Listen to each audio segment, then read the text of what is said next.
Tôt le matin, avant l'arrivée des premiers baigneurs, Sébastien et son âne viennent nettoyer la plage. L'âne a un capital sympathie énorme, il attire beaucoup les gens. Et du coup, ça permet d'aborder la problématique des déchets. Donc il y a vraiment deux types de déchets, ceux ramenés par la mer et ceux ramenés par les humains. Ici, les machines ont progressivement été remplacées par les ânes. Eux seuls peuvent porter des charges aussi lourdes. Quand on voit l'âne, c'est encore mieux. Non, c'est une belle bête. Ça attire l'attention. Ça attire l'attention en plus.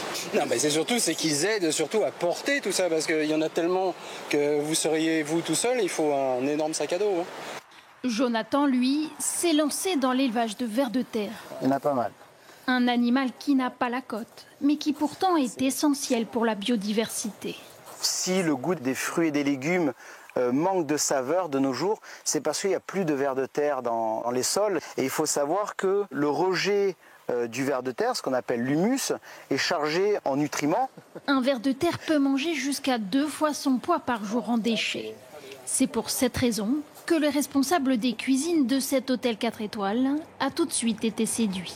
Depuis 5 ans, maintenant, on fait le tri. Ce qui veut dire à peu près 2,5 tonnes de déchets annuels. Donc si on multiplie par 5, on est déjà à 12,5 tonnes.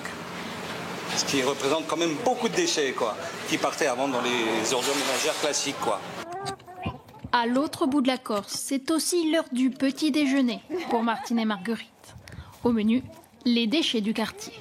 C'est vraiment un animal qui mange absolument tout. Ici, 600 poules ont été distribuées gratuitement aux habitants d'une même communauté de communes pour aider à réduire les déchets. Cette responsabilité qui passe à travers le geste de s'occuper de ces poules, et très honnêtement, il n'y a pas besoin de forcer. En fin de compte, ils ont la récompense en allant chercher l'œuf. Et donc, ça les motive. Combien il y en a des œufs? 5. L'opération ne leur coûte rien si ce n'est l'achat du poulailler.